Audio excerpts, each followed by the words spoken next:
આપ સર્વનું હાર્દિક સ્વાગત કરું છું આજના વિડીયોની અંદર। આજનો આપણો આ જે ટોપિક છે એ એક બુકના આધારે પણ કહી શકાય અને એક વિડીયોના ટોપિક આધારે પણ લઈ શકાય, એમ કહીએ તો પણ ચાલે।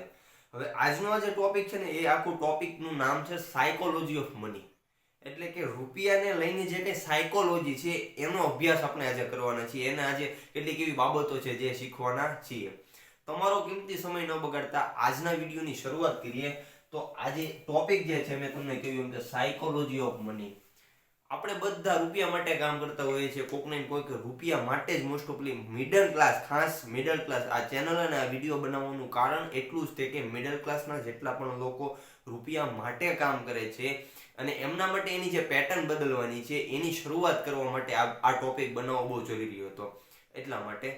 હવે વાત કરીએ તો કે સૌથી પહેલું એ છે સાયકોલોજી। તો કે સાયકોલોજી એટલે કઈ રીતે કામ કરે છે, તો કે નાણાં સાથેનું વર્તન તમારું સૌથી પહેલું, કે તમારા હાથમાં આજે તમારો પગાર આવે છે અથવા તો કોઈ પણ જગ્યાએથી રૂપિયા તમારા હાથમાં તમારા ઘરમાં આવે છે ત્યારે તમે એની સાથે વર્તન કેવું કરો છો। વર્તન એટલે કે તમે એને વાપરો છો કઈ જગ્યાએ, એને ખર્ચ કઈ જગ્યાએ કરો છો, કેવી જગ્યાએ વાપરો છો, શું કામ કરો છો, એ બધી જ બાબત રૂપિયાને લઈને આધાર રાખે છે। કે માની લો કોઈનું ઘર 10,000 રૂપિયામાં ચાલતું હોય તો આ જે 10,000 રૂપિયા ચાલે છે તો એમાંથી તમારે હવે તમારા ખર્ચાઓ બાદ કરવા પડે કે આમાંથી મારા ખર્ચાઓ કેટલા છે, અને માની લો કે વધ્યા તમારા ખર્ચાઓ બાદ કરતા 9,000 રૂપિયા ખર્ચાઓ છે અને તમારી પાસે 1,000 રૂપિયા વધ્યા છે, તો આ 1,000 રૂપિયાનું મેનેજમેન્ટ તમે કઈ રીતે કરો છો, એને ક્યાં વાપરો છો, ક્યાં ઇન્વેસ્ટ કરો છો, ક્યાં સેવિંગ કરો છો, શું કરો છો, એની સાથે કેવું વર્તન કરો છો એ વધારે આધાર રાખે છે। એટલા માટે સાયકોલોજીમાં એવું મોર્ગન હોઝલ જે એક બુક છે એની, અને એ બુકનું નામ છે સાયકોલોજી ઓફ મની, એની બુકની અંદર એ વ્યક્તિ એવું સમજાવે છે કે તમે રૂપિયા સાથે કેવું વર્તન કરો છો ને એ બહુ વધારે જરૂરી છે। કારણ કે મિડલ ક્લાસને આ વાત અને આ ટોપિકની આ વાત સમજવી બહુ જરૂરી છે। શું કામ ખબર?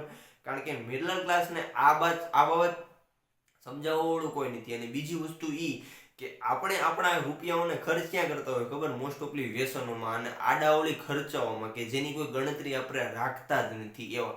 હા, તમે ખાણીપીણીમાં નાખો નો ડાઉટ, પણ એની એક કોઈક લિમિટ હોવી જોઈએ। હવે આપણે વાત કરીએ ને કે ભાઈ ખાણીપીણીમાં તો હવે એમડી ભાઈ તમે એમ કહો છો કે ખાણીપીણીમાં નો નખાય, આમ ન કરાય, તો હવે આપણે કાલ સવારે આપણું મૃત્યુ થઈ ગયું તો આપણે મરી ગયા તો આપણે શું કરીશું? તો આપણે શું મોજથી નહીં જીવવાનું ચોક્કસ જીવવાનું, પણ એની કોઈક લિમિટ હોય, એની કોઈક હદ હોય કે ભાઈ નાના આ હદ સુધી મારે અહીંયા એટલા રૂપિયા વાપરવા જોઈએ।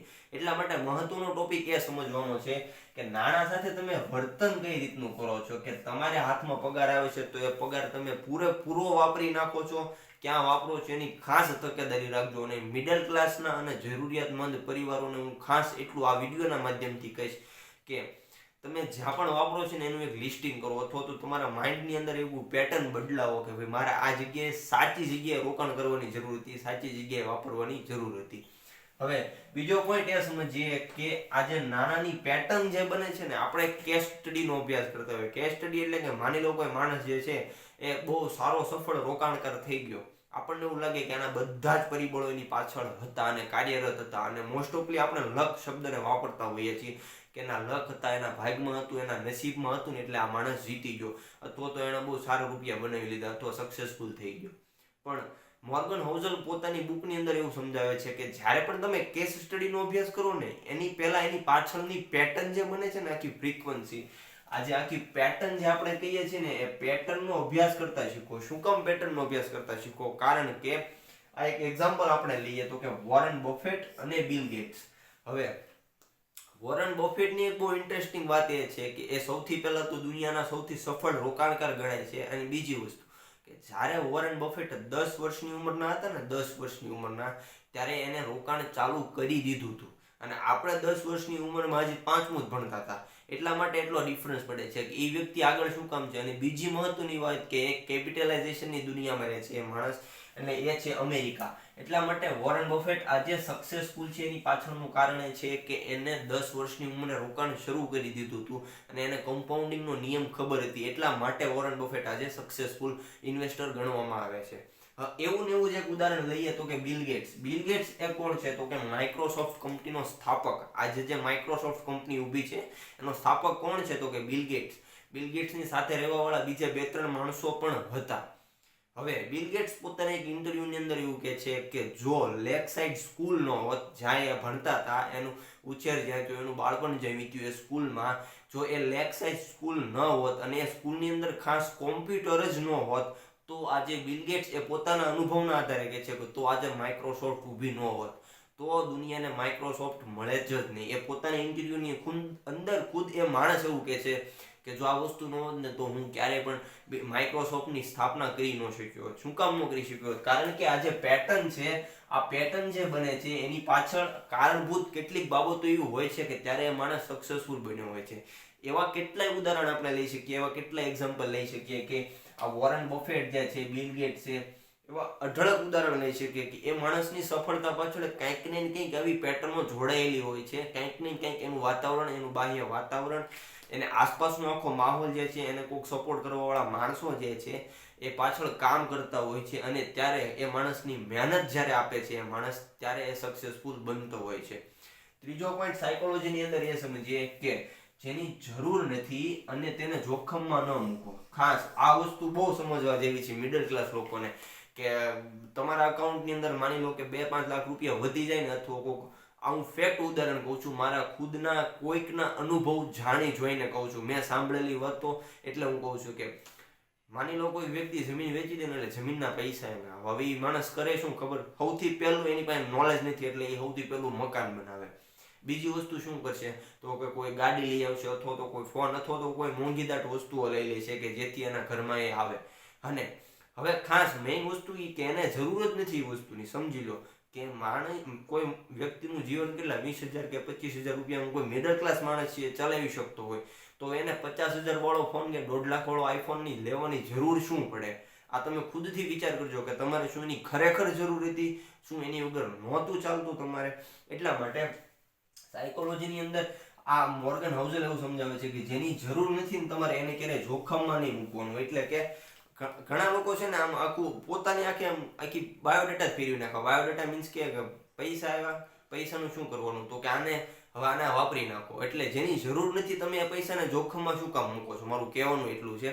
હવે આગળ સમજીએ કે રોકાણકાર તરીકે તમારી અઘરી પરિસ્થિતિમાં તમે નિર્ણય કેવા લ્યો છો ને એ વધારે મહત્વના છે. એ બહુ ફેક્ટ વસ્તુ મોર્ગન હાઉસેલ સમજાવે છે પોતાની આ બુકની અંદર કે અઘરામાં અઘરી પરિસ્થિતિમાં, ખાસ એ લોકોને ખબર છે કે 2008ની મંદી કેવી હતી, તો એની અંદર અઘરામાં અઘરી પરિસ્થિતિની અંદર તમે નિર્ણય કેવા લ્યો છો, એટલે કે એક રોકાણકાર તરીકે તમારો નિર્ણય કેવો લ્યો છો અને એના આધારે, નિર્ણય આધારે તમને જે રિઝલ્ટ મળે છે એ કેવું રિઝલ્ટ મળે છે એની વાતચીત મોર્ગન હાઉસેલ સમજાવે છે કે એક સાચા અને સફળ રોકાણકાર તરીકે તમારે એ વસ્તુ ખાસ શીખવાની કે તમે અઘરી પરિસ્થિતિમાં નિર્ણય કેવો લ્યો છો, શાંતિથી લ્યો છો કે કેટલી ઉતાવળથી લ્યો છો.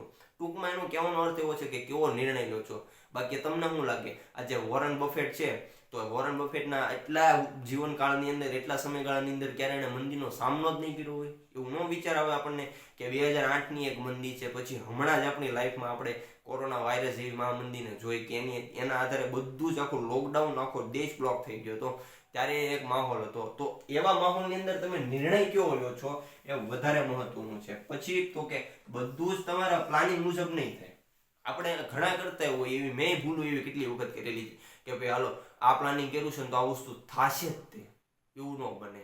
તમે એક મકાન બનાવતા હો ને, માની લો 20 લાખનું મકાન બનાવો છો ને, અથવા કોઈ ગાડી રિપેર કરવા જાવ છો, તો કોઈ વસ્તુ વોટેવર જે કરતા હોય, પણ બધું તમારા પ્લાનિંગ મુજબ ન થાય. એમાંય જે આજે બાબતે રૂપિયાને લઈને જે છે ને, અને જે ખાસ કરીને સ્ટોક માર્કેટની અંદર આપણે જે વસ્તુ વિચારતા હોય ને કે આ વસ્તુ આમ થશે, તો પણ એ વસ્તુ કદે થતી નથી. મોસ્ટ ઓફલી કેસની અંદર બધું જ તમારા હાથમાં નહીં હોય. એટલા માટે જ્યારે તમારા હાથમાં નથી ને ત્યારે પણ એનું પ્લાનિંગ કરીને રાખવાનું. મોર્ગન હાઉસેલ આ વાત બહુ મસ્તીની સમજાવે કે ભાઈ બધું તમારા પ્લાનિંગ મુજબ ક્યારેય નહીં થાય, પણ સૌથી મહત્વનું પ્લાનિંગ શું કરવાનું ખબર?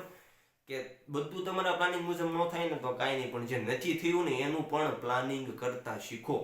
એટલા માટે મોસ્ટ ઓફલી લોકો છે ને સુસાઇડ કરી લે છે ને, એનું કારણ શું કામ ખબર? કારણ કે જે વસ્તુ એને જોતી હતી ને એ મળી નહીં.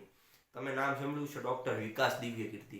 ડોક્ટર વિકાસ દિવ્યકીર્તિ એક બહુ નાનકડી એવી લાઈન સમજાવે છે, અને એને એક વખત એના ઇન્ટરવ્યુમાં કીધેલું એની સ્પીચની અંદર કે મારા વોટ્સઅપની જે લાઈન છે ને એ પણ એ છે કે ક્યોं ડરે જિંદગી મેં ક્યાં હોગા, કુછ ના હોગા તો તજુર્બા હોગા. એટલે કે તમે જીવનમાં એટલા બધા શું કામ બેહો છો કે કાંઈ તમને ન મળ્યું, કાંઈ ન થયું, તો કે એક વસ્તુ તમારી પાસે તો છે, તો કે જીવન જીવવાની રીત.